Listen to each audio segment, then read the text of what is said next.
Okay, Ian, next question I have for you. What are 5 characteristics of a great smart home? Warrick, the first thing that's probably the most important component is a really well-designed network. A really well-designed network as far as your Wi-Fi and your local communication between the devices, but more even so, to be able to connect outside the home. So network, well-designed network, connectivity, perfect, number one. Okay, remember this is for our newbies out there, including myself, when you talk network, quick rundown, what do you mean by network? Network is the hardwired version of your Wi-Fi. Okay. So this is the way that our devices communicate with each other inside the house. If you pick up your phone and you want to switch the lights on, the phone has to communicate through the network to the control system which communicates with the lights. So that's the network so a well-designed infrastructure as far as the network is concerned. Choosing the right product, it's the right investment. Something I've noticed is that Ian and generally the industry there's a lot of technical terms which some of it goes way over one's head. And I've noticed, I mean, the way you speak, I suppose being in the game for 20 years, it comes naturally. So I hope you don't mind me interrupting you every now and again. It's fine. The second part that is, in my mind, absolute key with a smart home, if you're saying smart home, being connected home, it's remote connectivity. You know, you are sitting at the shops, you want to know if there's something at home that you'll need to switch on or off. You want to be able to arm alarms, you want to be able to maybe switch the outside lights on if you're on your way home late in the evening. You know, so remote access is an absolute key component of our product on the ELAN side.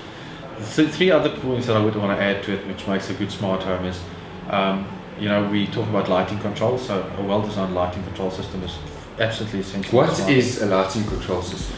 So a lighting control system is typically you would assume I walk into a room, I have to switch the lights on.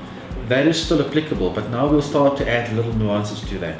You walk into your pantry, you no longer have to switch the pantry on. There's a sensor that senses someone has walked in. The light goes on, you can take out some stuff. And after so when you walk in and out of rooms, the lights automatically go on and off? Or? Not all rooms, we don't do that typically, because if you were in the room sitting reading a book and there were no movement and the light goes off, you're waving. But one can adjust it, yes, no? You can to a certain extent, but it's not something we do generally for high traffic areas, that your lounges and all that. Bathrooms, to a certain extent, we'll do for a guest loo. We'll do that. Entrances where you're in and out, we'll do that type of thing. So that's quite important. Distributed AV, which is audio-video distribution, that's definitely another part that we'll look at. The TV picture distributed throughout the house. You may have a TV screen on the patio, one in the lounge, and one in each bedroom. Okay, and you can obviously adjust walking in your home that the 3 TVs. Perhaps one goes into classical music in your lounge, and the sports is outside. You can do that if you wish. That's what you mean by. Distributed audio, as we explained, is exactly the same, but just on the audio side, where you can listen to your favorite CD in one room while someone else is listening to the radio in another room. And then the final component is security. You know, I think security in South Africa is something that I know that in the States the security concept it's a safe one, but for general people, security is a big consideration.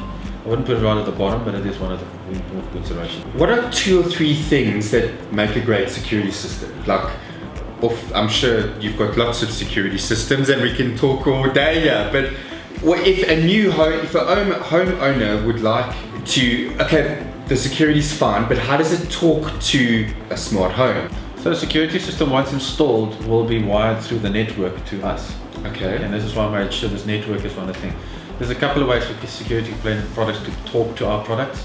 The old-fashioned way was through a bus, which is again a cable that runs between the 2.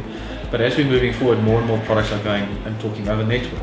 So a well-designed security product will be something that we can connect to, and then you can see the status. You can arm and disarm the alarm. You can pick up your phone at the office. So if the garden services arrive on a Tuesday morning from your phone, and if you're at work, you can disarm the alarm. And what else can you do? You can open the garage door for them. You can make sure so you can see them on camera, open the garage, close the garage, and open doors, lock doors from your phone. Yep, absolutely. Just a quick shout out to our sponsor, Integrated Homes, for making this all possible. These guys have been in the game for a decade. So if you're wanting your home or building converted into a smart home or building, it may be a good idea to give these guys a call, as they know what they're doing.